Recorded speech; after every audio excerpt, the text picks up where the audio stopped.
I used to know when a house was lying. That sounds strange unless you have spent half your life reading bids, change orders, and the little crooked places where a contractor tries to hide a problem under fresh paint. I was a construction estimator for 38 years around Atlanta. I could walk into a lobby and tell you which wall had been moved twice, which floor had been rushed before inspection, and which man at the table was smiling because he had already spent money he did not have. But that Saturday, at my son's housewarming, I saw none of it.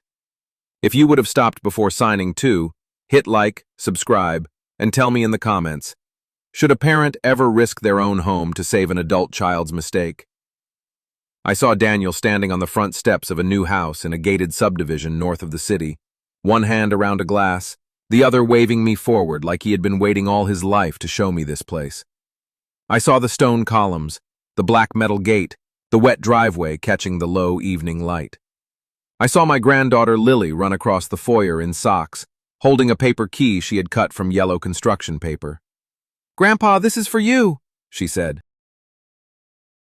She had written Ellison House on it in purple marker. The letters leaned all over the place. I put it in my jacket pocket as if it were a real key to something real. Daniel laughed and clapped my shoulder. "Look at that, Dad. Even Lily says you belong here." That was the first sentence I should have questioned. I did not. I was too proud. On the console table by the stairs sat a stack of glossy builder folders with Daniel's company logo clipped to the corners. One folder did not match. Plain gray, no logo, a blue tab sticking out. I saw it, registered it as work clutter, and let Daniel turn me toward the dining room before my old habit could wake up. The house was built to make a man forgive questions. 2 stories of glass toward the back, a kitchen island wide enough for a television crew, a mudroom with little brass nameplates over the hooks. Claire had put white flowers in every place a guest might set down a drink. Someone had hired a bartender. Someone had paid for smoked brisket, salmon, tiny desserts under glass domes. Daniel kept saying it was nothing fancy, which is what people say when they want you to notice exactly how fancy it is. "You remember Graham Rusk?" Daniel asked. I did not remember him. Graham was tall, trim, silver at the temples, wearing a sport coat that looked casual until you saw the watch. He shook my hand with both of his. "Your son speaks highly of you, Mr. Ellison," he said. "Says you taught him to read a job before he read a room." That line should have sounded rehearsed. I took it as respect. Behind Graham stood a younger man with a messenger bag held flat against his thigh. Daniel introduced him as Todd, Graham's operations guy. Todd nodded without offering his hand. When Lily tugged me toward the staircase to show me her room, Todd moved toward the gray folder on the console. Claire saw him do it. I saw Claire see him, but Daniel had already turned my shoulder toward the family photo wall. "Dad, one picture before Lily steals you," he said. He placed me between himself and Graham, not between himself and Claire. I remember that now because Daniel angled his body just enough for the phone camera to catch all 3 of us with the staircase and the gray folder behind us. At the time, I only heard my relatives clapping and somebody saying, "3 generations of Ellison men, if Lily counts as the boss." I smiled because everyone expected the father of the host to smile. Lily saved me from the picture line. She hooked 2 fingers into my sleeve and pulled me upstairs with the confidence of a 9-year-old who owns every room she can name. Her new bedroom had a pale green wall, a white desk, and a window that looked down over the black gate. On the bed she had arranged 3 stuffed animals in a row, as if they were waiting to approve the house. "Mom says I can put glow stars up if Dad says they won't ruin the paint," she told me. "Paint can be fixed," I said. "You only get one sky." She liked that. She made me say it twice so she could remember it. When we came back down, Claire was at the kitchen island with a tray in her hand and no color in her face. She had been bright all evening, almost too bright, moving from guest to guest with that tight hostess smile women learn when something expensive is happening and nobody is allowed to ask what it cost. Now she looked past me toward the mudroom hall. Daniel touched her elbow. Not hard. Not enough for anyone else to call it anything. Claire flinched anyway, then set the tray down so carefully I heard one glass tick against another. I should have gone to her then. Instead, I let Lily put the paper key back in my pocket because she said Grandpa might lose it. From the corner of my eye, I saw Todd come out of the mudroom hall without the messenger bag. Claire followed 2 steps behind him and wiped her hand on her dress as if she had touched something dirty. Graham lifted his glass to me from across the island, friendly as a banker at a charity lunch. Daniel called everyone into the great room for a toast. He stood under a beam wrapped in warm lights and told the story of how he used to sleep on the couch in my condo when I worked late and his mother was sick. He said I had shown him what a roof meant. People turned toward me with soft faces. Someone touched my shoulder. I felt my late wife, Ellen, in the room for half a second, not as a ghost, but as a measurement. She would have known whether Daniel was thanking me or setting me up. Dad never had much, Daniel said, and the room gave that sympathetic little laugh people give when a successful son is allowed to make poverty charming. But he gave me the nerve to build. I raised my glass because that was what a father does when his son praises him in public. Graham raised his glass too. To family backing family, he said. It landed smoothly. Too smoothly. A few people repeated it. Family backing family. Claire did not raise her glass. She had moved near the hallway that led to the garage and utility room. Her phone was in her hand now, screen dark against her palm. Daniel saw it. His eyes changed first, then his smile returned wider than before. "Claire," he said, "come stand by me." She did not move. The room noticed just enough to become polite. Graham covered it by asking Daniel something about tomorrow morning's paperwork. Low, but not low enough. Daniel answered, "All good, Dad's here." He said it with a laugh, as if my presence settled a question I had not heard. That was the second sentence I should have questioned. After the toast, Daniel tried to move me toward the patio where his builder friends were comparing square footage in school districts. Claire crossed the room before he reached me.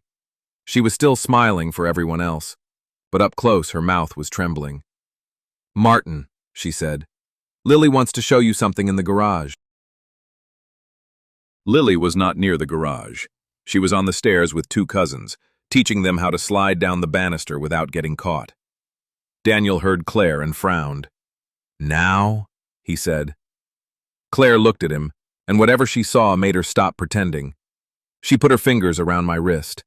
Not hard enough to hurt, but hard enough that I felt her pulse through her hand. "Just a minute," she said. Daniel stepped closer. "Claire, don't start." Graham watched from the edge of the kitchen island. Todd had reappeared near the console table, the gray folder tucked under his arm now. That was when my old job site habit finally came back. Wrong folder, wrong man holding it, wrong sentence from my son. All of it lined up a second too late. Claire pulled me into the hall. I heard Daniel say my name, softer than a warning and louder than a request. I could have stopped. I could have laughed and told everyone my daughter-in-law was being dramatic. Instead, I followed her past the mudroom, past the coats, toward the side door. At the threshold, she leaned close enough that her hair brushed my cheek. "We need to leave," she whispered. "Now." Claire did not run. That frightened me more than if she had.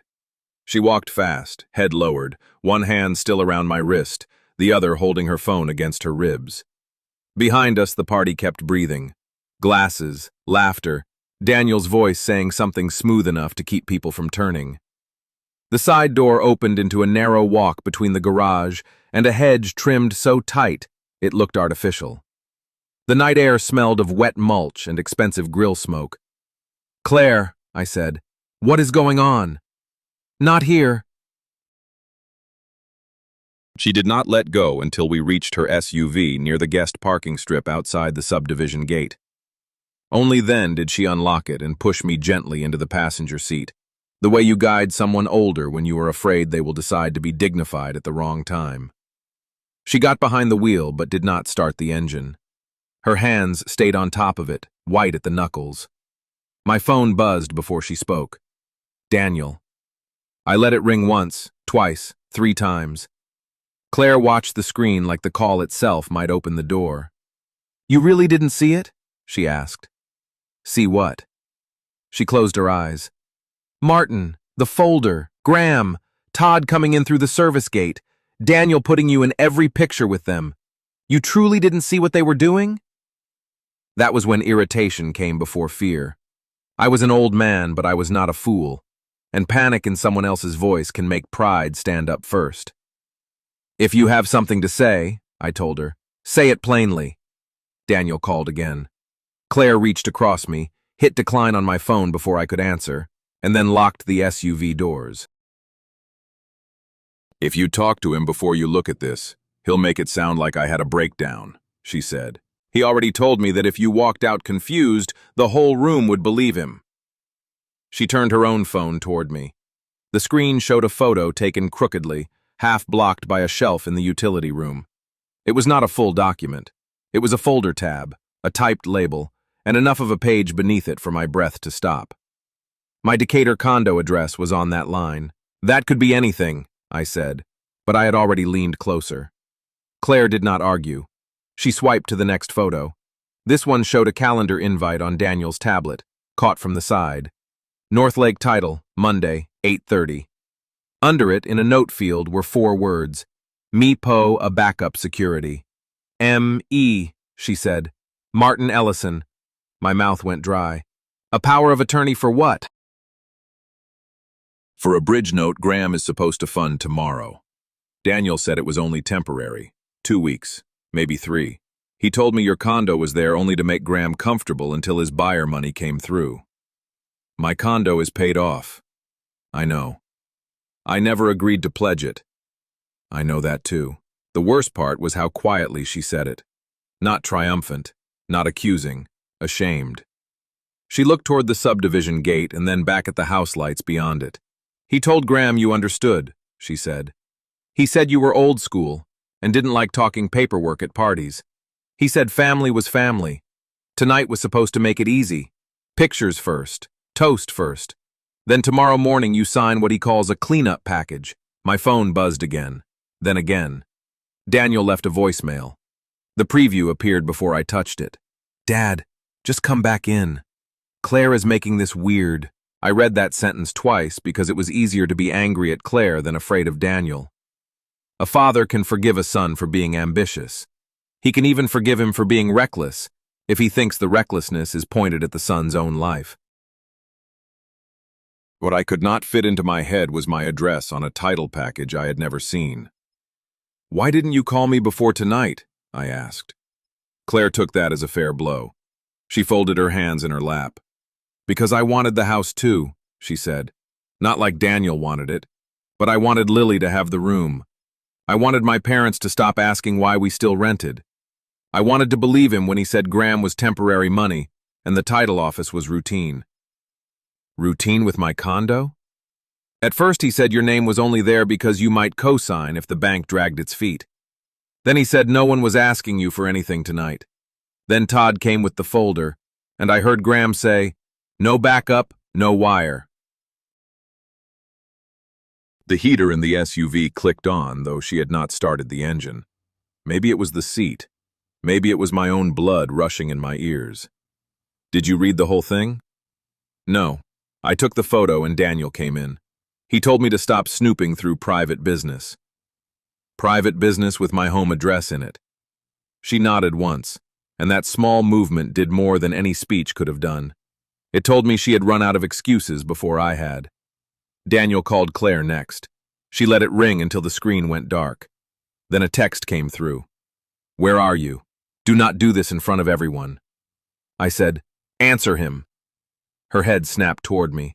Not because I trust him, I said, because I want to hear what he thinks I know. She put the call on speaker. Daniel picked up before the first ring finished. Claire, bring Dad back inside. He's with me, she said. There was half a second of silence. Then Daniel changed voices, softer, son to father. Dad, I'm sorry. She saw a folder and got herself worked up. Graham's people use templates. Your address is old paperwork from when we talked about estate planning after Mom passed. We had talked about no such thing. What title office tomorrow? I asked. Daniel exhaled as if I had disappointed him by being literal. A cleanup appointment, that's all. A bridge arrangement. No one is taking your condo. I wouldn't do that to you. Claire's hand tightened around the phone. Then why am I in the package? I asked. Because you're family, he said quickly. Because sometimes private lenders want to know the family is behind a deal. It is not a trap, Dad. It is optics. Business optics. At 69 years old, sitting outside my son's glowing new house with my condo address on a hidden folder, I learned a new name for being used. I'm not coming back in, I said. Daniel's voice stayed gentle. Please don't embarrass me in my own home. Your home? Claire said. That was the first time she sounded angry instead of scared. Daniel heard it too. Do not start that, he said. Tell him what Graham said. Graham is standing in my kitchen with clients and my boss's people. I'm not doing this on speaker. Then text it, I said. Daniel went quiet again. I could picture him moving away from the guests, hand over the phone, smile still arranged on his face for anyone watching. When he came back, his voice had less sun in it. Dad, I need you at North Lake Title at 8:30. You don't have to sign anything you don't understand. But if you don't show up, money that is already committed does not move, and this becomes a much bigger problem than it has to be. Committed by whom? By me, he said. For us. There it was. Not a request, a bill already written in my name. I ended the call before he could soften it again. Claire stared through the windshield. The house glowed behind the trees, as if nothing ugly could happen in a room with that much light. Then her phone lit up with a message from Graham Rusk. It was meant for Daniel. Maybe Daniel had forwarded it to scare Claire back inside. Maybe she still had the preview from a shared thread. I do not know. I only know she held it out and I read it myself. No father tomorrow. No wire. I need clean family consent or your house answers first. For a moment, the paper key in my pocket felt heavier than metal. Claire whispered, That's what you didn't see. And I, who had spent a lifetime catching hidden costs for strangers, sat in my daughter-in-law's car and understood that my own son had invited me to a celebration, so I would not notice the price tag tied to my door. Claire drove me to my condo because I told her I needed my own table under my elbows before I made a decision that could break my family. She wanted to keep driving. I could see it in the way she watched the mirrors, as if Daniel might come through the gate behind us. But panic is a bad contractor. It builds crooked and then asks you to live inside it. I made her pull into the visitor space beside my building in Decatur, and I carried Lily's paper key upstairs in my jacket pocket like a receipt for a debt nobody had named yet. My condo looked smaller after Daniel's house. The hallway light flickered. The kitchen counter still had a chipped corner Ellen used to cover with a fruit bowl. For the first time in years, the plainness comforted me. Every cabinet, every crack in the grout, every square foot was paid for. No lender had given me permission to sleep there. Claire stood just inside the door and looked ashamed to be relieved. Sit, I told her. She sat at the kitchen table. I took out a yellow legal pad, the kind I had used on job sites before tablets made everyone think memory was the same thing as record keeping. Across the top I wrote, Saturday, housewarming, Daniel's title package. Daniel called before I finished the line. I put him on speaker and set the phone between us. Dad, he said, soft again. Thank God. I thought you were driving angry. I'm at home. Good. Then we can talk like adults. Claire closed her eyes because she knew that voice. I was beginning to know it too. I wrote his first sentence under the date, word for word. If he was telling the truth, a timeline would not hurt him. If he was lying, it would. Daniel began with the version meant for a father, not a lender. It's a timing problem, he said. That's all. One buyer delayed a wire. Graham is covering the gap so the builder release doesn't slip. My employer has people in that room tonight, Dad. If this looks unstable, it gets ugly. Why is my condo in it? Because Graham asked what family support existed if the wire came late. Support is a phone call. My home address is not support. He sighed. You are making it sound predatory. That word did something to Claire. She sat up straight. Daniel, she said. Todd brought a title package to our housewarming. Todd brought templates, Daniel snapped, and then remembered I was listening. Dad, I'm sorry. She is scared because she doesn't understand how these bridge notes work. Then explain it. I need you to be at Northlake Title in the morning. If you don't like a page, don't sign that page. That's not an explanation. It's trust, he said. The same trust I had when I told everyone tonight that my father was behind me. There it was again. Behind me. Not beside me, not proud of me. Behind me like a wall he could borrow. Graham's voice entered from somewhere near Daniel, smooth and nearer to the phone than I liked. Mr. Ellison, nobody wants to pressure you. We only need comfort that the family is aligned. I wrote Graham, family aligned. And if I am not aligned? Graham did not raise his voice. Then Daniel has to solve the gap under the terms he already accepted. Those terms were written assuming tomorrow's family support. I would rather not make a family celebration into a collections conversation. I ended the call before Daniel could turn that sentence into love. Claire looked at the phone. He'll say I made you hang up. Let him. I drew a line under Graham's sentence and wrote, first risk. Daniel has promised support he does not have. That made the night smaller and sharper. I was no longer deciding whether to hurt my son's feelings. I was deciding whether to let him turn my silence into a financial fact. I called Denise Harper from my credit union. Denise and I had served on the condo association board together years earlier, back when Ellen was alive, and I still believed meetings could be made shorter by common sense. It was nearly 10 at night, and I almost did not press call. Then I looked at my address in Claire's photo and pressed it anyway. Denise answered with television noise behind her. Martin? Somebody better be dead or getting married. Neither. I need a general answer, not account information. General I can do. I told her only this. A paid-off condo owner, a son's bridge loan, a title office, and an unsigned package that might name the condo as backup collateral. Denise did not ask names. She did not need to. And her refusal to ask became useful too.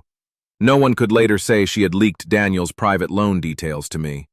No lender gets a clean security interest in your place because your son smiles in a picture, she said.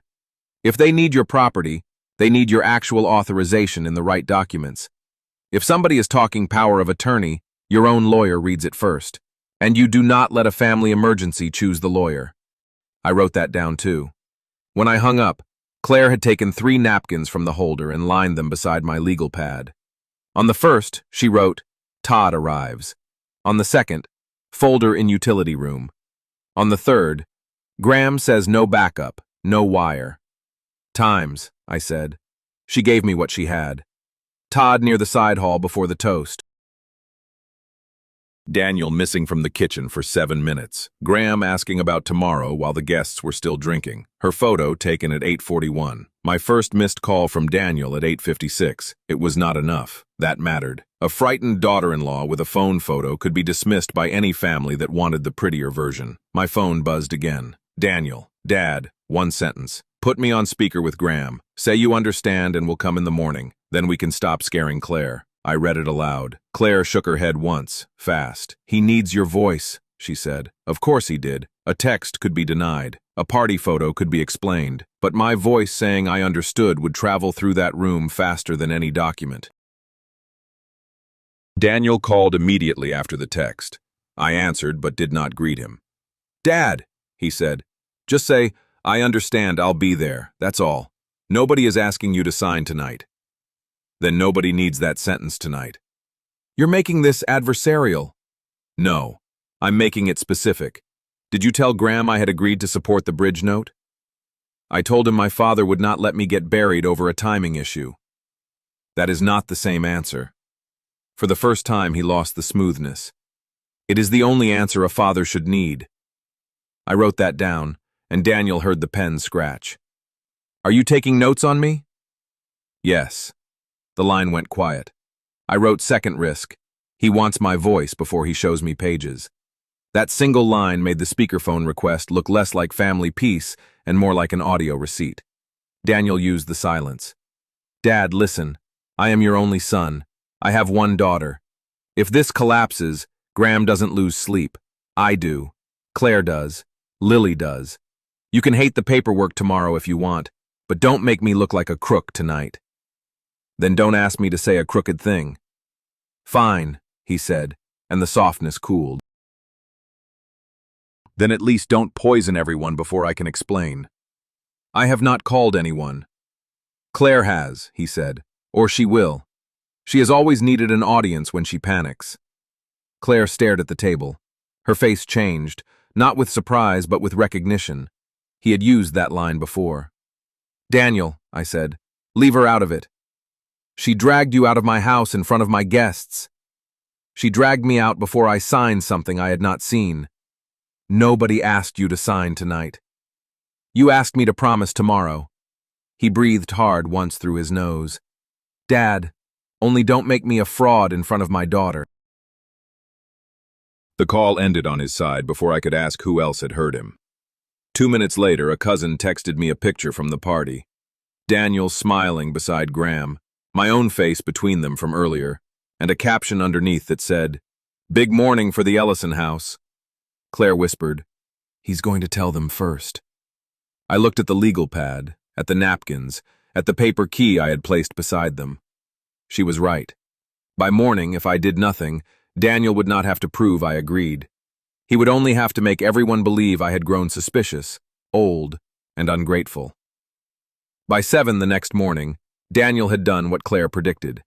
He did not send one angry message. That would have been easier to answer. He sent a tidy family explanation with 3 pictures attached. In the first, I stood between him and Graham under the staircase lights. In the second, Lily held up her paper key while I bent toward her, smiling like a grandfather who had no suspicion in the world. In the third, Daniel raised his glass and I raised mine. Under the pictures he wrote, "Dad got overwhelmed last night after Claire misunderstood a private refinancing folder. No one is taking his condo.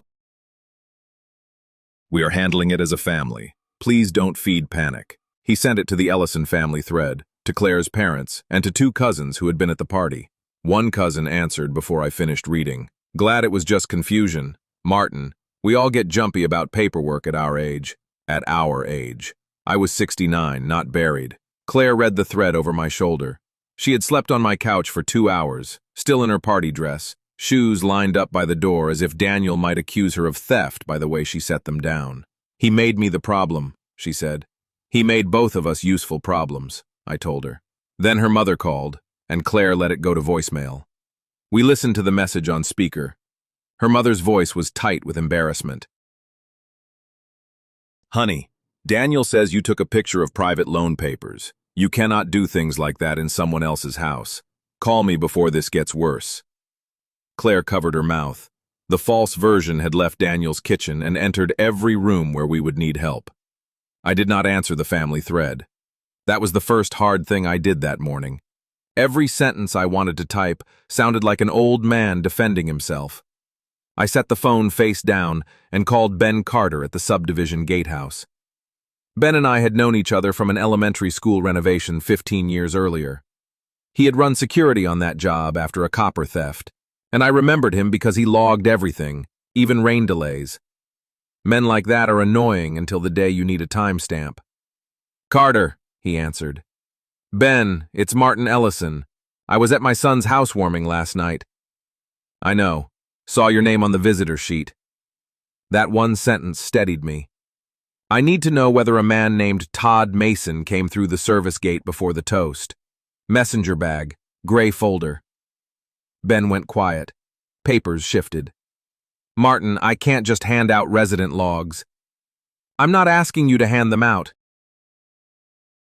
I'm asking whether I should file a preservation request before routine cleanup." He understood that. Security men live by the difference between gossip and preservation. "There was a Todd Mason," he said finally. "Checked in under Rusk Materials. 758. Service gate, not main guest lane." Claire sat straighter. "Can that record disappear?" I asked. "The system rolls short clips off fast unless they are flagged. Logs stay longer, but video is another matter." "Flag it." "I need a reason." Potential misuse of my property address in a signing package brought onto subdivision grounds before I was told. Ben did not answer right away. I could hear a radio in the gatehouse, a guard calling in a delivery van. "That's lawyer language," he said. "No, that's retired estimator language trying not to sound like a fool." He gave a short laugh without humor. I'll flag the entry and see if the service camera caught him. I am not promising contents. I know. And Martin? Your son already called the gate this morning asking whether his wife had checked out with any property that wasn't hers. Claire's face went flat. What did you say? I said we log vehicles, not marriages. After we hung up, Claire stood and went to the sink, though there were no dishes. She gripped the counter with both hands. He's going to say I stole the folder. He already started. Her phone proved it before mine did. Daniel had sent her a message long enough to be written for a future audience. Return any photos or documents you took from my private business file. Do not involve my father further while he is upset. We can discuss your behavior when you calm down. Claire laughed once, a dry sound. My behavior.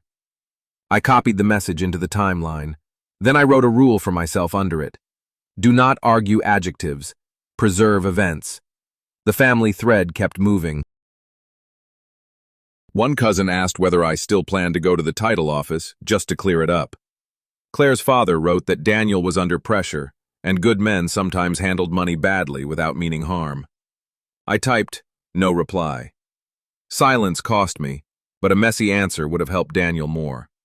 At 9:15, Daniel posted a private album link titled Housewarming Night. It should have been harmless. It was not. He had chosen 14 pictures, and in 9 of them I was beside Graham, Daniel, or both. In one, Graham's hand rested on my shoulder while Daniel pointed toward the kitchen. In another, I stood near the console table with the gray folder blurred in the background. No one else would notice the folder. That was the cleverness of it. The picture did not prove the trap to them. It proved my comfort with the room. My sister-in-law Ruth called from Macon. Martin, honey, she said, using the voice people use for men they think have become fragile. Daniel says you left upset over a misunderstanding. You know these younger folks use paperwork for everything. Ruth, did Daniel tell you my condo address was in the folder? She hesitated. He said old estate paperwork got mixed in. Ellen has been gone 8 years. There is no estate paperwork at my son's housewarming. Maybe not, but Claire taking pictures of private documents looks bad. There it was again. Looks bad. Not is wrong. Not why was it there. Looks bad. After that call, I sent Ben one text. Please preserve only the entry time and any exterior clip of Todd Mason arriving. No family commentary. No document contents claimed. He replied with a thumbs up, and then, 30 seconds later, a real sentence. Clip may show bag/folder, not contents. Need you here by late afternoon if you want to view before overwrite. That gave me a clock, but not a victory. Claire changed out of the party dress in my bathroom and came back wearing one of Ellen's old cardigans I had never been able to give away. It hung loose on her shoulders. She looked less like the hostess of a new house and more like someone who had escaped it without her own skin. Her phone rang. Daniel again. She did not answer. A minute later, Lily called from Daniel's phone. Claire went pale. Don't let him use her, I said. If I don't answer, he'll tell her I don't want to talk. She answered and put it on speaker. Lily's voice came through small and careful. Mom? Dad says Grandpa got mad at the house. Claire closed her eyes. Grandpa didn't get mad at you, sweetheart. He said you both left because of papers. Are papers bad? I gripped the edge of the table. Claire looked at me for help, but there was no sentence in the world that could explain backup collateral to a child without handing her an adult knife. Before Claire could answer, Daniel's voice came faintly from the background. Ask her why she took things from Daddy's office. Claire ended the call. Her hands shook so hard the phone tapped against the table. Then my own phone buzzed with a message from a number I did not recognize, likely one of Daniel's guests who had no business writing to me. Please don't punish Lily because Claire panicked. That little girl loves her room. The words did what Daniel meant them to do. They moved the whole fight from my signature to a child's bed, from a title office to glow stars on a green wall.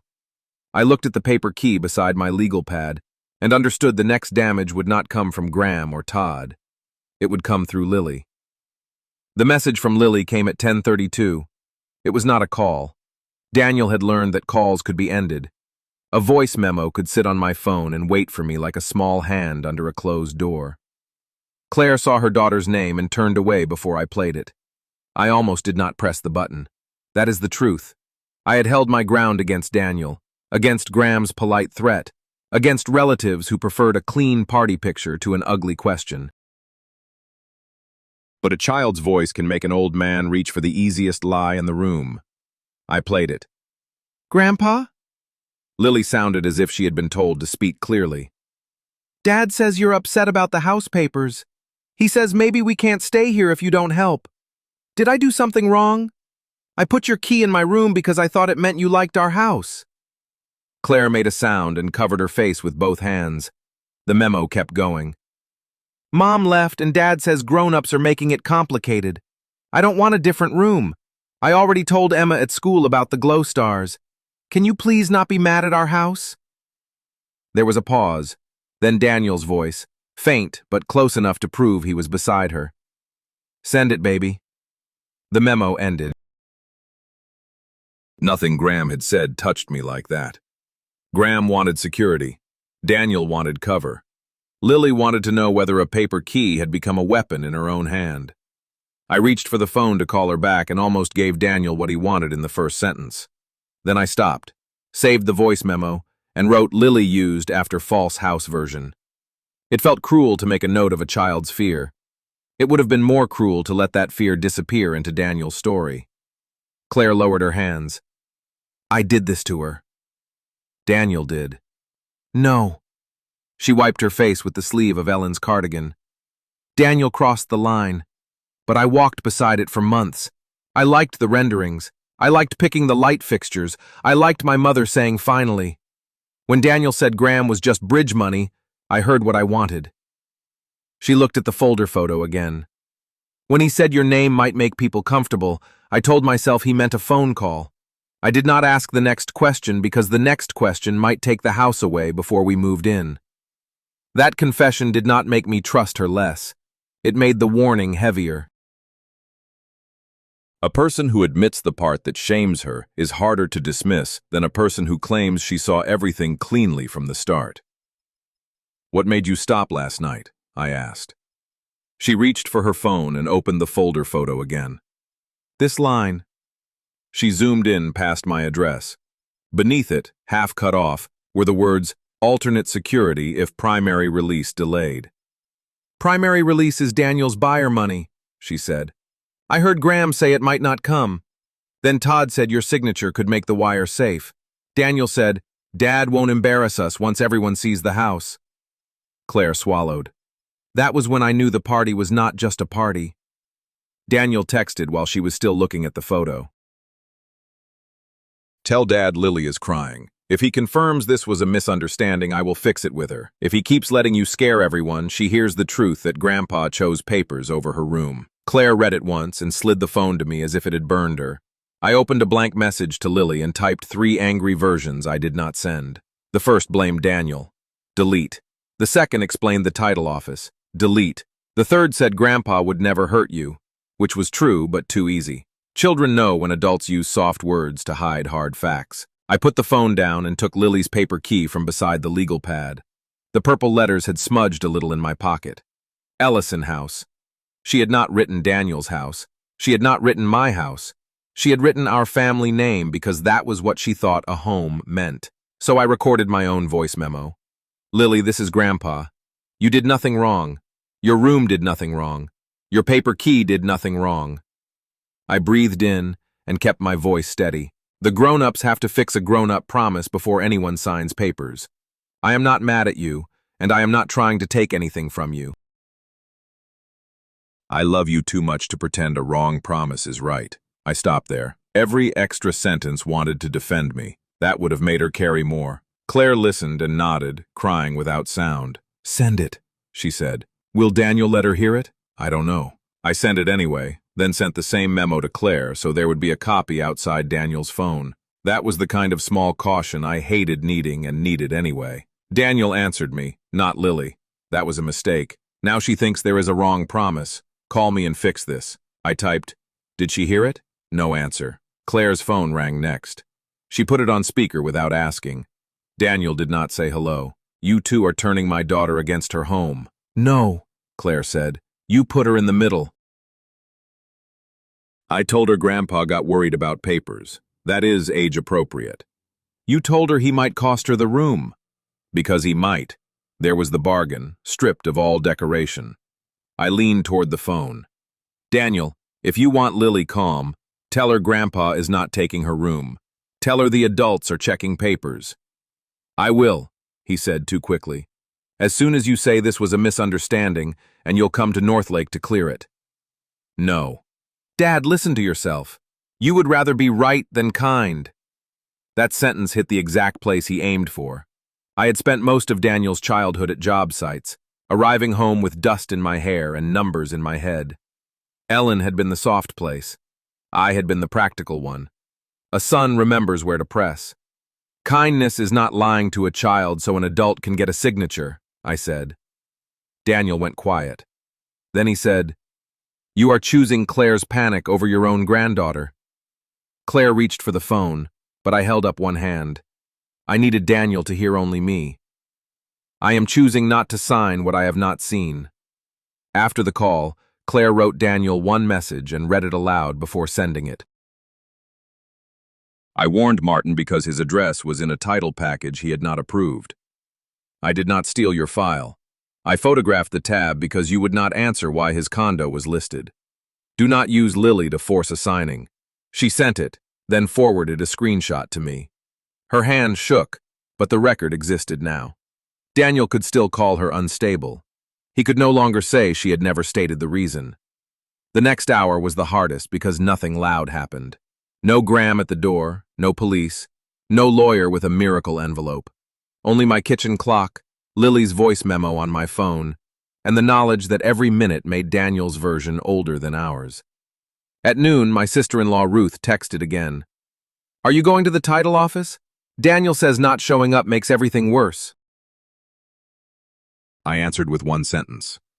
"I will not attend any signing arranged before I saw the documents." Then I put the phone down before I could add the 20 sentences that would make me feel better and look worse. Claire made coffee, neither of us drank. She asked whether she should go back for Lily. I told her not alone, not while Daniel was turning every adult action into proof against her. That answer hurt her, and it was still the right answer. At 1:13, Ben called. "Martin, I flagged the log and found the service gate clip. It shows Todd carrying a flat legal folder in at 7:58 and leaving without it at 8:12. It does not show what's inside. Can I get a copy? You can view it and request preservation, but you need to come today. The system starts overwriting tonight, and I don't want this sitting on my desk if Rusk's people ask why I pulled it." I looked at Claire. Her face had changed. Not calmer, more decided. "We're coming," I said. After I hung up, Lily did not answer my voice memo. That silence hurt worse than Daniel's threats, because it told me the false version had reached the one person I most needed not to rush. I folded the paper key once, then unfolded it because it felt like I was breaking something that belonged to her. "We get the clip," I told Claire. "Then we decide who needs the truth and how little of it Lily has to carry." Ben met us at the side door of the subdivision gatehouse, not the front window. That told me he had already decided this was not ordinary resident gossip. The gatehouse was smaller than I expected, with 2 monitors, a coffee maker stained at the rim, and a wall calendar from a landscaping company. Ben wore a Navy security shirt with the sleeves rolled, and he looked at Claire before he looked at me. "I am not getting in the middle of a marriage," he said. "Good," I told him. "I am not asking you to. And I am not saying what was in anybody's folder." "Good again." He studied me for a second, then pointed at the monitor. "Then you understand the limits." "Limits are why I'm here." That answer seemed to satisfy him. He opened the visitor log first. Todd Mason, Rusk Materials, Service Gate, 7:58 p.m. Destination, Ellison Residence. Authorized by Daniel Ellison. In the notes column, the guard on duty had typed package drop. Claire gripped the back of the spare chair. "Can I photograph the screen?" I asked. "No. I can print the entry with other residents redacted if you submit a preservation request." You can take a photo of your request and my receipt. It was more than I had and less than I wanted. That was how real proof usually arrived. Not as a hammer, but as a tool you still had to know how to hold. Ben printed a one-page receipt showing the log line preserved. I signed the request, and he signed the bottom with the time. I took a photo of the signed receipt and sent a copy to Claire before we left the desk. Then I wrote the limitation on my pad. Proves arrival and package drop, not contents. If we overstated it, Daniel could make the whole thing look like panic dressed up as evidence. Ben pulled up the service gate clip next. The footage had no sound. Todd's car rolled into view under a flat afternoon gray camera angle. A guard leaned out, checked a tablet, and lifted the arm. Todd drove through, parked beside the service path, and got out with the messenger bag across his chest. When he opened the rear door, the gray folder came into frame for 3 seconds. Flat, legal size, blue tab visible. He tucked it under his arm and walked toward Daniel's side yard. "Pause there," Claire said. Ben paused. The image blurred when he enlarged it. The folder was visible. The tab was not readable. "That's it," Ben said. "It will not give you the address." "It gives us timing," I said. Claire placed her phone beside the monitor and opened her photo from the utility room. Same gray, same blue tab, my address on her photo. Todd with the folder on Ben's clip. 2 weak pieces, together, less weak. Ben exported the clip to the system archive and gave me a second receipt, not the video file. That annoyed me until he explained why. "If this goes sideways, I need the original in chain. I can provide a copy through the manager or counsel. I am not handing resident footage to a family fight from a thumb drive." He was right. I hated that too. I signed the second request. While Ben scanned it, Claire's phone lit up with a message from Daniel forwarded from Todd. "Need the package back, or your father at title by noon. Graham will not keep terms open while your wife shops screenshots." The time on the message was 11:58. Daniel had known the deadline before Lily's memo. He had put the child in front of a clock he never showed her. From the gatehouse parking lot, I called Denise again and told her what we had. Log receipt, video receipt, Claire's photo, Todd's deadline message. "Still general?" she asked. "Still general. Then generally, Martin, you are looking at a consent problem, not a completed lien," Denise said. "If your signature is not on the right papers, the lender has a problem using your condo cleanly." She let that sit for a beat. "But don't confuse that with safety. Pressure before signing can still become a mess if you walk in tired and ashamed." I put her on speaker so Claire could hear the next part. "What about power of attorney?" I asked. "Same answer with bigger teeth. If they put one in front of you, it can give somebody authority beyond the one page you think you're solving." She paused to make sure I heard it. "You take it to your own lawyer. You do not sign at a title office chosen by the person who needs your property." Claire whispered, "Thank you." Denise heard her. "Whoever that is, don't thank me. Get representation if this moves. I am giving neighbor advice, not legal counsel." That sentence mattered too. I wrote it down because I did not want our proof to pretend it was more official than it was. By then, I had 4 lines that could stand without exaggeration. Todd arrived before the toast. The folder matched Claire's photo. My address was in that photo. Daniel wanted my voice and morning presence before I saw pages. It was enough to refuse. It was not enough to burn the whole family down. Back at my condo, I made a 1-page statement. Not for court. Not yet. For myself first. Then for the few adults who had repeated Daniel's version as if repetition made it true.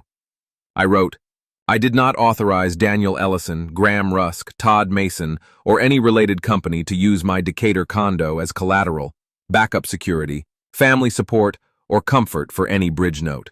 I did not agree to a power of attorney. I did not agree to attend North Lake Title.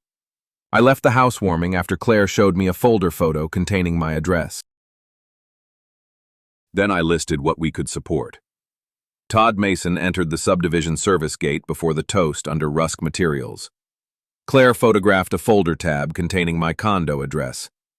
Graham's message required father/clean family consent before funds moved. Daniel asked me for a speakerphone promise before I saw documents. I stopped there. Claire read it twice. You didn't write that Daniel was trying to steal from you. Because I cannot prove that sentence. But you believe it. Belief is why we left. Proof is why we can stand. She nodded, but I could tell she wanted the stronger word because stronger words feel like protection when you are afraid. I wanted it too. I wanted one clean sentence that made my son the villain and me the father who caught him in time. Real life rarely gives that. It gives you a folder edge, a log entry, and a child asking why you hate her room. I saved the statement as a PDF and sent it to myself, Claire, and Denise with a note. For timestamp only, no action requested. Daniel answered before Denise did. Claire must have forwarded him something, or he had someone in the family thread feeding him pieces. His text came to both of us. You are documenting a family misunderstanding like a lawsuit. Return the photos Claire took from my private business file. If she keeps distributing stolen lender documents, I will protect myself and Lily. Claire read the message and sat down hard. Protect himself and Lily, she said. That means me out. It means he wants you scared enough to retract. Another message followed, this one only to Claire, but she showed it to me without a word. You walk back into my house tonight, apologize for frightening Dad, and delete the photos. Or I tell everyone you stole documents to sabotage the closing because you panicked about money. Lily stays here until you are stable. The word stable did more work than any threat. It was polite enough to repeat in public and ugly enough to lock a woman out of her own story. I called Daniel. He did not answer. I left one message. I have not accused you publicly. I have stated what I did not authorize. If you threaten Claire over a photo of my address in your folder, you are making the threat part of the record. 10 minutes later, Todd Mason texted Claire from an unknown number. Mrs. Ellison, failure to return proprietary lender materials may require a formal report. Mr. Rusk prefers not to involve authorities if your family resolves this today. Claire looked at the message, then at Lily's unanswered voice memo on my phone. They don't need to prove I stole anything, she said. They only need me scared before I can stand by what I saw. She was right. We had preserved the first pieces of proof. Now Daniel was trying to break the witness before the proof could matter. Claire decided she had to go back for Lily's school bag and medication. I did not like it. She did not like it either. But she was still Lily's mother, and Daniel had turned that fact into a locked door by acting as if fear made her unfit to enter her own house. I am not going alone, she said. No, I said, you are not. We drove in my old Camry, not her SUV. That detail mattered more than it should have. Her SUV belonged to the house in everyone's mind. My Camry belonged to me, with a cracked dashboard and a gas receipt in the cup holder. It made the errand look less like a wife sneaking back and more like two adults retrieving a child's things. At the subdivision gate, Ben was not on the window. Another guard called the house. We waited with the engine running while the black arm stayed down. Finally, the guard said, Mr. Ellison says Mrs. Ellison can come in. You cannot. Which Mr. Ellison? I asked. He looked uncomfortable. Daniel. Claire's hands tightened in her lap. Then tell Daniel, I said, that Mrs. Ellison is not entering without another adult witness. The guard relayed it. 5 minutes later, Daniel came down the drive in shirt sleeves, smiling as if we had arrived for brunch. Dad, he said through my window, this is unnecessary. Then opened the gate. His eyes moved to Claire. Are you really doing this in front of security? Claire answered before I could. Yes. The guard wrote something on his tablet. Daniel saw him do it and stopped smiling for half a second. That was the first cost of his new version. If he wanted Claire to look unstable, he had to perform the lockout in front of a log. Daniel opened the gate himself, but stood beside the car instead of moving away. Claire can come in and pack a bag, he said. Lily is doing schoolwork. She does not need more confusion.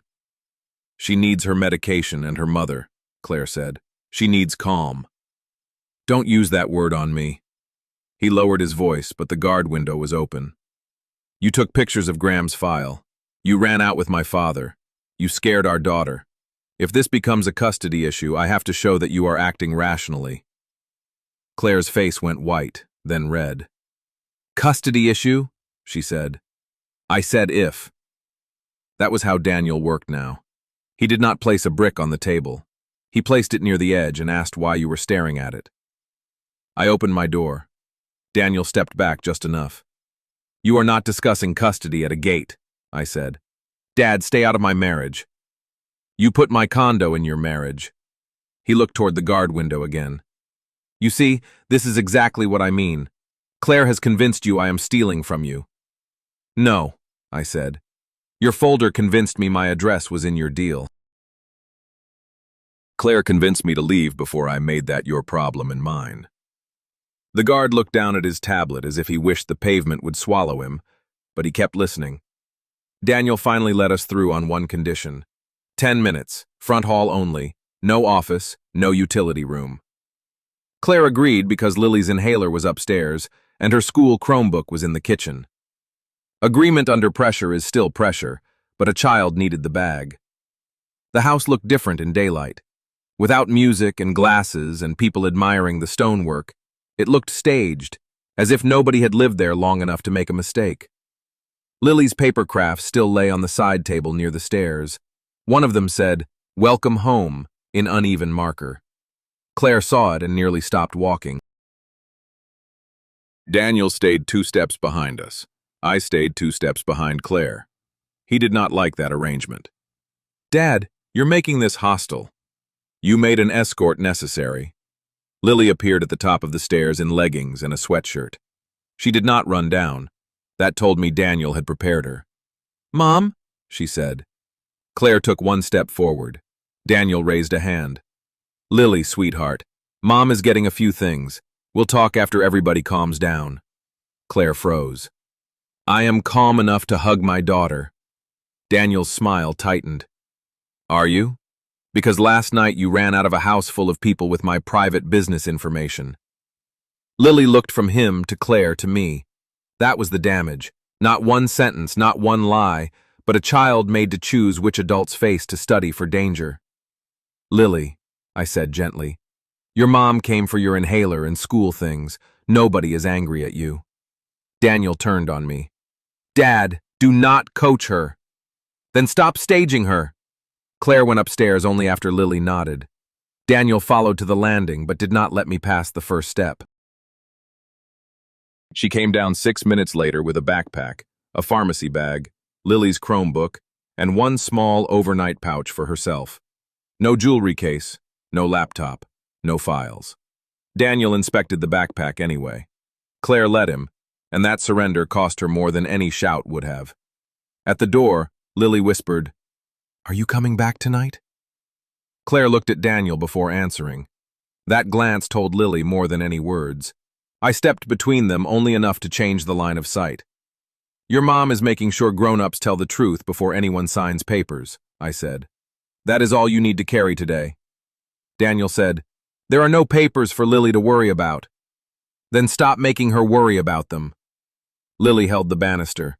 Grandpa, did I make the key wrong? I took a breath that hurt. No, sweetheart, you made it right.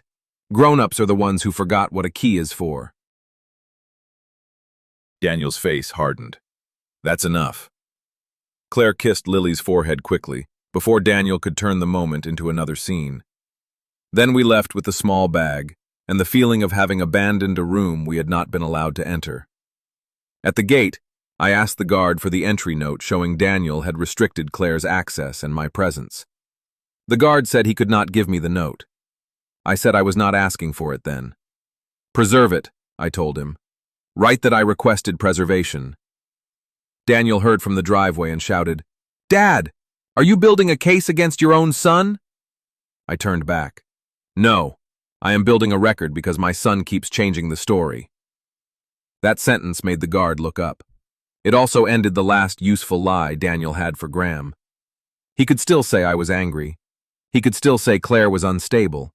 He could no longer say the family was aligned while his wife left with a witness, a preserved gate note, and their daughter's medicine in a backpack. We were halfway back to Decatur when Graham Rusk called me directly. I knew it was him because the number had no name, and because Daniel texted 1 second later. "Please answer, Graham, and be reasonable." I answered on speaker. "Mr. Ellison," Graham said, "I am sorry this has become emotional. It became emotional when my granddaughter asked whether I was taking her room." He did not apologize for that. Men like Graham do not apologize for tools they did not personally pick up. "Your son represented that family support was available," he said. "I relied on that representation in keeping terms open." "Then your issue is with my son." "My issue is with the collateral picture as a whole. My condo is not in that picture." Claire sat very still beside me. Graham's voice cooled by 1 degree. "Then Daniel's house answers first. That is not a threat. That is the structure he accepted." "Then put it to him plainly." "I have." "Good." There was a short silence. "You understand that could affect your granddaughter's home," he said. "My granddaughter's home was affected when adults promised what was not theirs." He ended the call politely. Of course he did. Claire looked out the window and said, "So that's it. Not victory, not rescue. Just the first turn of consequence." Graham had lost clean family consent, and the pressure that Daniel tried to route through my condo had begun moving back toward the house he had shown off under warm lights. In the back seat, Lily's backpack slid against the door when I turned. The small sound made Claire flinch. The first hard consequence did not arrive with shouting. It arrived as an email Claire received because Daniel had forgotten to remove her from one thread, and Graham's assistant had replied all. Subject: revised security position. Todd Mason wrote that Rusk Materials would not fund on Daniel's claim that the family was behind him without direct, documented, independent consent from Martin Ellison. Until then, Daniel's house and any builder-related receivables remained the first recovery route under the terms already accepted. Claire read the email at my kitchen table and put one hand over her mouth. "That means the house," she said. "It means Graham is not pretending my condo is clean backup anymore." "Martin." I knew what she was hearing. Not justice, not relief. The sound of Lily's room becoming less certain. The email had attachments. I did not open them. I forwarded the thread to myself and wrote, "Received by Claire due to existing thread, not requested." Then I called Denise and asked whether opening attachments could make anything messier. She told me not to play lawyer with documents meant for Daniel. So I did not. That restraint mattered. I wanted to see every page. I wanted to know exactly where my address sat in Daniel's promise. But wanting is how people sign things in rooms chosen by somebody else. 10 minutes later, Daniel called. I answered. "Did you get Graham's email?" he asked. Claire was copied. "Then you know what you did." "I know what I did not sign." "You just put my house in the line of fire." "No, you put it there when you promised him support you did not have." Daniel laughed once, not because anything was funny. "You sound proud." "I am sick." "Good, you should be. Lily is upstairs asking if we have to move because Grandpa thinks Dad is a criminal." Claire flinched. I put the call on speaker so she could hear everything, not because I wanted to hurt her, but because Daniel had been using partial sound as a weapon. "Do not put words in her mouth," I said. "She is living in the house you just endangered. She is living in a house you financed with promises you hid. I was solving a timing problem.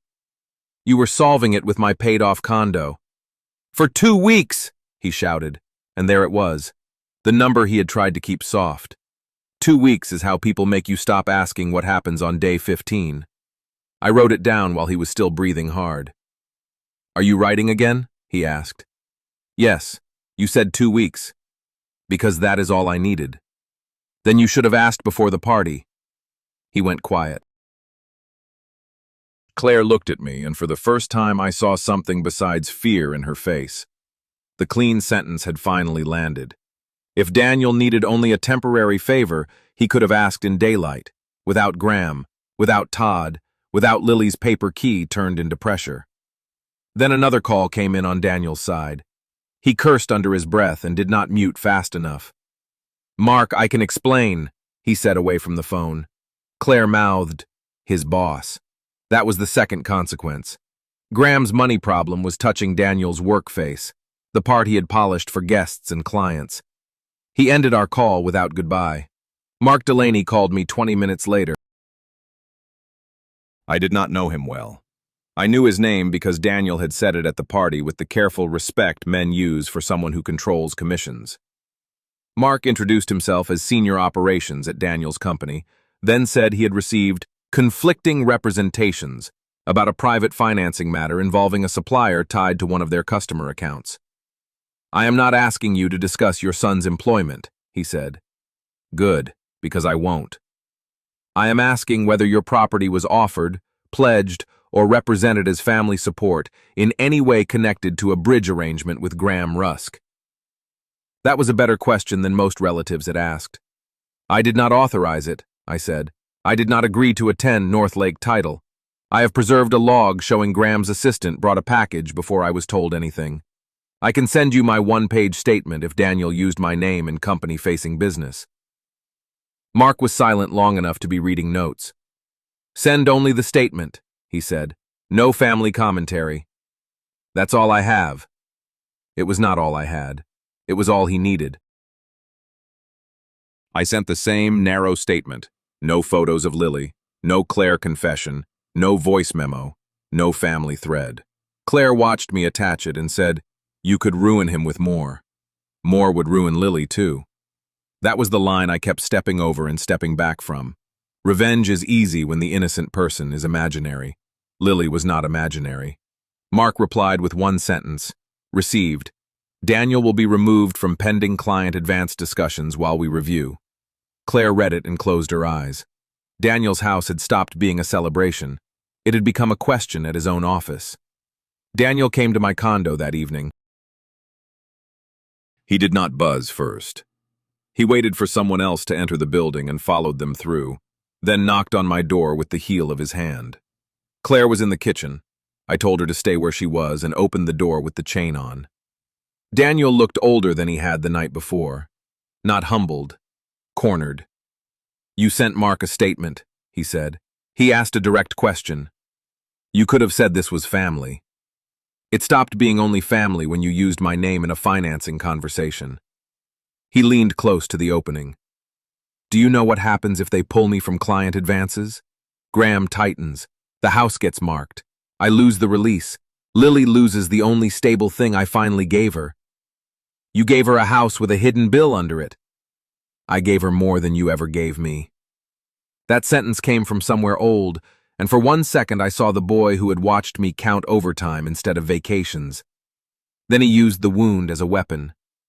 You like being the careful one, he said. The man with the paid-off condo and the clean hands. Congratulations. You may get to watch your granddaughter move from that room because you had to be clean. Claire came into the hall then. Daniel, stop! He looked past me at her. And you! You turned my father into your witness because you couldn't handle pressure. I warned him because you used him. No, you panicked when the adult money got real. I closed the door until the chain tightened. Leave, I said. He did not leave right away. Lily wants to talk to you, he said. That stopped me more effectively than any threat. Put her on. Apologize first. Claire made a small sound behind me. To Lily, yes, I said, for scaring her, not for refusing to sign. No, to me. You tell her Grandpa misunderstood Dad's paperwork and everything is fine. Everything is not fine.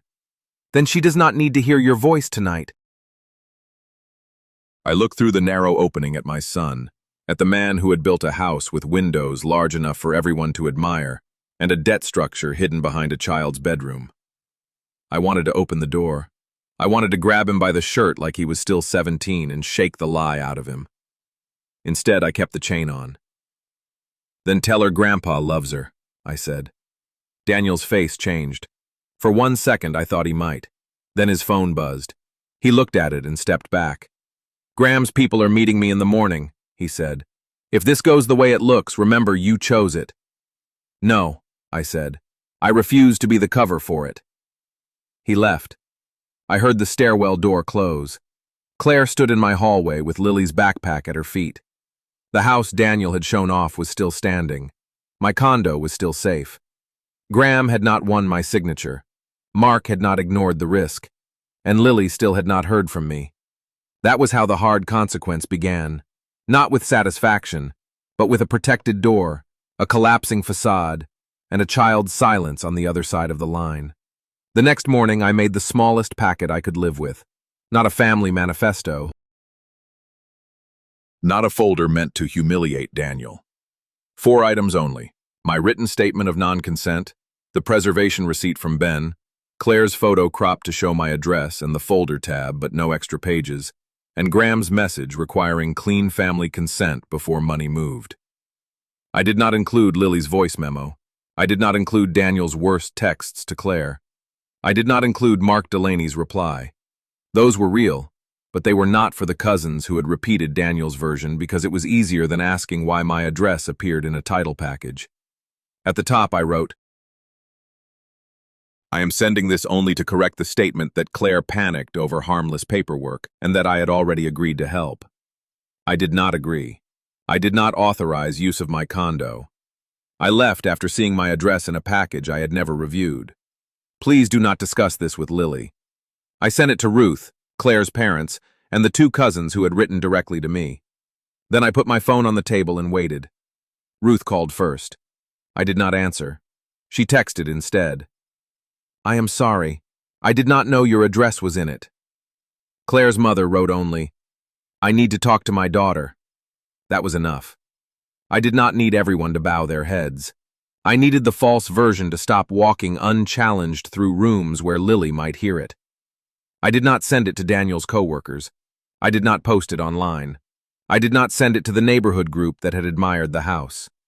Every person I did not send it to was a decision, because anger kept offering me a larger audience. At noon, Lily called from Claire's phone. Claire had gone to meet her mother in a grocery store parking lot to pick up 2 more of Lily's things Daniel had allowed through a relative. Lily was with her for 20 minutes under the condition that nobody talk about adult money. Daniel had set the condition. Claire accepted because 20 minutes with her daughter was not something pride had the right to refuse. "Grandpa?" Lily said. "Hi, sweetheart. Mom says you can talk now." "I can talk." She was quiet.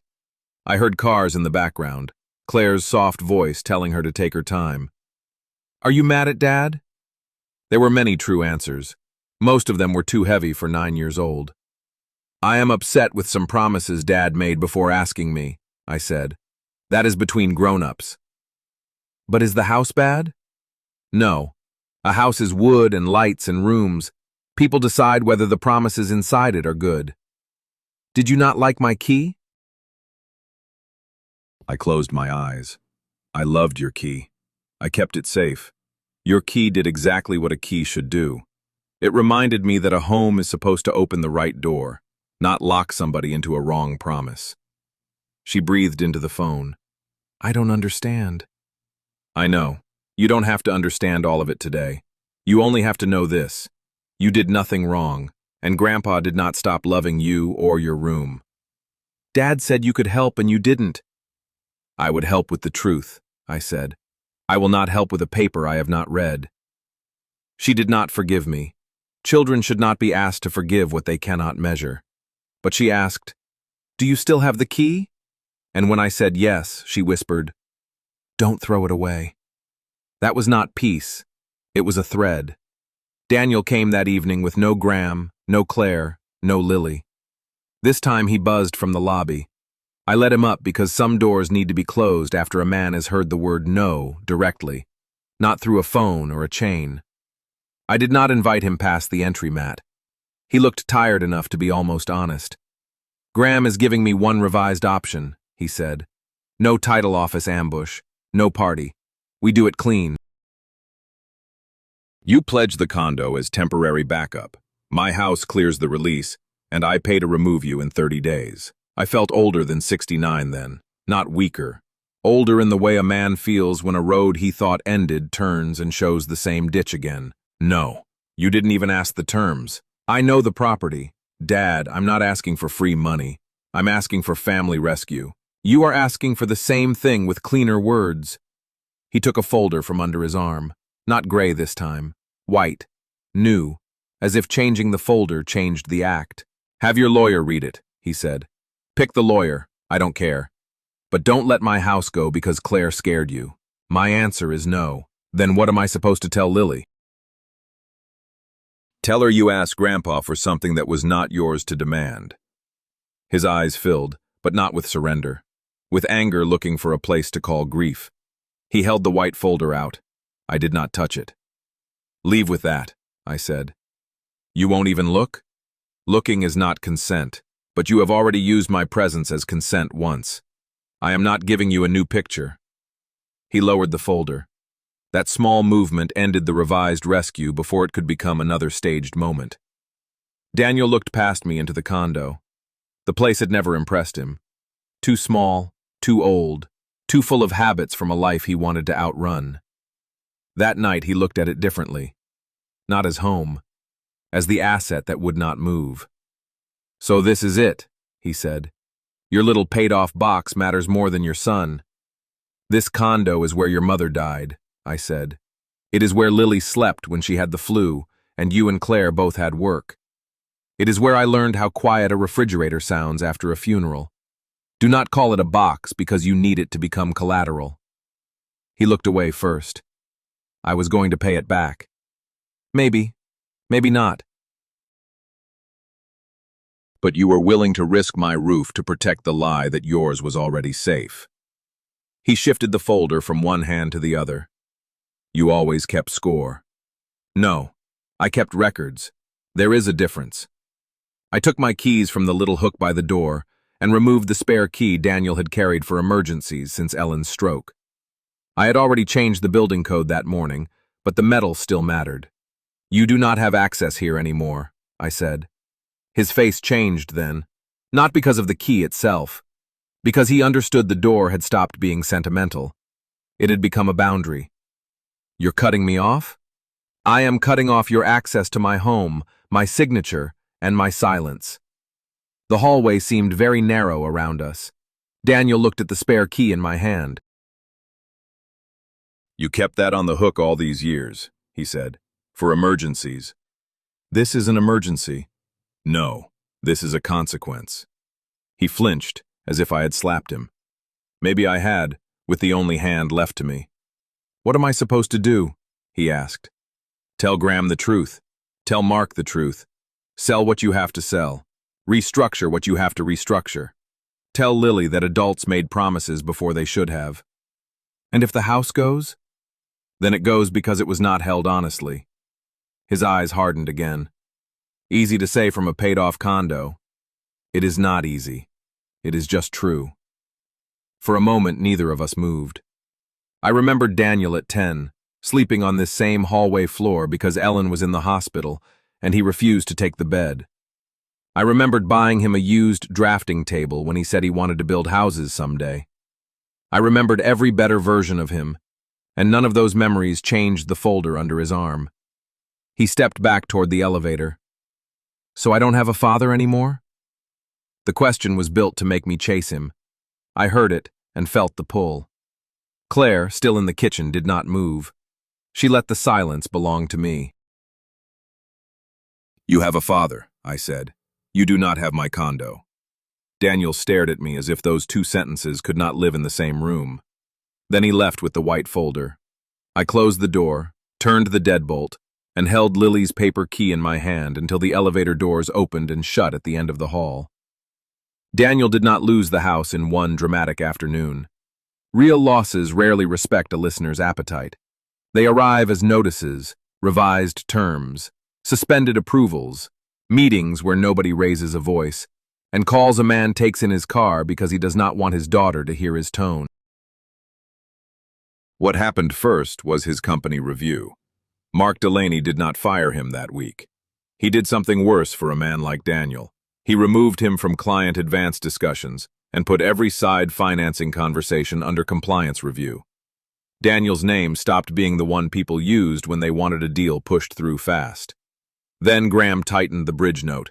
Without my condo as clean family backup, the terms moved against Daniel's house and whatever receivables he had promised. I learned that from Claire, who learned it from one forwarded email Daniel sent her at 2 in the morning with only one line from him. "This is what your truth bought us." Claire showed me the message and did not answer it. "Good," I said. "It doesn't feel good. It isn't supposed to." That was the part no one tells you about a hard consequence. If you have any heart left, it does not feel like triumph when the bill lands. It feels like standing outside in cold rain while the right house burns on the right side of the property line. My condo remained untouched. That should have been enough to let me sleep. It was not. 3 weeks later, a realtor's photographer stood outside Daniel's gate. "Not a foreclosure sign, not yet. A quiet pre-listing package," Claire said. Graham wanted an exit path. Daniel wanted to call it strategy. Nobody called it the dream house anymore. Claire rented a 2-bedroom apartment over a dentist's office in Tucker. It had old carpet, thin walls, and a kitchen window that looked at a parking lot. Lily hated it for 3 days with the whole honesty of a child. She missed the green room. She missed the staircase. She missed the glow stars that never went up. Claire let her hate it. That was one of the first good decisions of their new life. She did not sell the smaller place as an adventure. She called it safe enough for now. I bought a cheap folding table and 2 chairs because Claire's money was tied up in lawyers, deposits, and the ugly arithmetic of separating from a man who had made the house look like proof of love. When I carried the table up the stairs, Lily opened the door and looked behind me. "Is Dad coming?" "Not with me." She nodded as if she had expected that answer and disliked being right. Claire set the table in the kitchen corner. It wobbled. I folded a piece of cardboard under one leg, and Lily watched with serious attention. "Grandpa fixes floors and tables," she said. "Only the honest ones." She almost smiled. Almost was what we had that month. Daniel sent money through an app twice, then stopped, then started again after Claire's lawyer wrote him a plain letter. He did not send apologies. He sent practical corrections when someone else forced the format. That was still better than promises. The custody schedule became temporary and written. Wednesdays after school, alternating weekends, no messages through Lily. Claire cried after signing it, not because it was unfair, but because a family calendar had become a document. I paid the first retainer and wrote the check without calling it help. Help had become a dangerous word in our family. As for my condo, nothing changed and everything changed. The door code was new.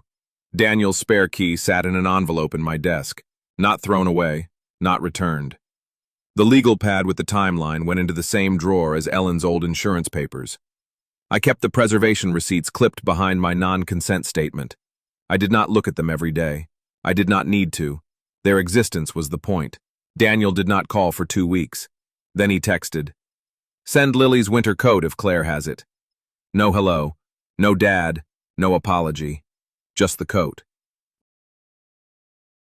Claire had the coat. I drove it to the school office because that was cleaner than a porch exchange at either home. Lily saw me through the office glass and waved with 2 fingers, small and uncertain. I waved back the same way. Her teacher pretended not to notice, which I appreciated. Later, Daniel texted, "Got it." That was our family language for a while. Practical items crossing neutral ground. Coats, medications, permission slips, receipts. The grand words had become dangerous, so the little correct things had to carry what was left. One afternoon, Mark Delaney called to say he did not need anything further from me. Daniel's review was internal. Graham's revised terms were between them. My statement would stay in the file and not be circulated. "I appreciate your restraint," Mark said. I almost laughed. Restraint is a clean word for biting down until your jaw hurts. Lily came to my condo for dinner 6 weeks after the housewarming. Not overnight. Not like before. Claire brought her, stayed in the kitchen, and let Lily decide whether to sit near me or near the door. Lily chose the chair across from mine. That was braver than it looked. I made grilled cheese because it was the only meal she had ever called my specialty. She ate half, then asked if the condo was safe from papers. Claire turned toward the sink. "Yes," I said, "this place is safe from papers I do not sign." "Dad says papers are how grown-ups fix things." Sometimes. Sometimes papers are how grown-ups hide what they should have said. She thought about that. Did Dad hide? I looked at Claire. She did not rescue me. She trusted me with the narrow road. Dad made promises before he should have, I said. He has to fix those with grown-ups. You do not have to fix them. Lily pushed a crust around her plate. Mom says the big house might not be ours. I know. Was it ever ours? That question was too big for the kitchen, too big for a child, and exactly the question Daniel should have asked before the party. I answered the only part I could. Your room was yours while you were in it. Your drawings were yours. Your glow stars would have been yours. The debt was not yours. She nodded slowly, not satisfied but less alone. After dinner she asked for paper. I gave her printer paper and markers. She did not draw a house. She drew 3 keys, each a different color, and folded the sheet twice before putting it in her backpack. When Claire and Lily left that night, Lily stopped at the door. Can you keep the old key too? She asked. I knew which one she meant. The yellow paper key from the housewarming was still in my desk drawer, unfolded and refolded until the crease had gone soft. I can keep it, I said. Not because of that house. No, just because I made it. That is the best reason. She hugged me then, quickly with one arm, the way children do when they are not ready to make a ceremony of forgiveness. I did not hold her too long. I had learned that love can become pressure when an adult needs it to prove something. After they left, I took the yellow key from the drawer and placed it beside the new folded paper with 3 keys. I did not tape them to the refrigerator. I did not frame them. I slid them into the back pocket of my job site notebook, behind the final page of the timeline. The last line in that notebook was simple. My home is not collateral for a lie. Daniel and I did not become strangers. That would make the ending cleaner than it was. We became 2 people connected by Lily, by old photographs, by practical messages, and by a door he could no longer open with a key. Sometimes he picked Lily up at the curb and did not look toward my window. Sometimes he did look, and I could not tell whether he hated me or needed me to wave. I usually did not wave. Once, I did. He drove away before deciding what to do with it. The big house stayed on the market longer than Daniel expected. Claire's apartment remained too small. My condo remained mine. And Lily's paper keys stayed folded in my notebook, not as proof that everything had been fixed, but as a reminder I could still understand. A home is not the largest place a family can show off. It is the place where no one has to sign away another person's door to keep the lights on. I appreciate you staying with Martin to the last folded key. Press like, subscribe for the next story, and tell me in the comments which moment crossed the line first, the hidden folder, the speakerphone pressure, or Lily's voice memo.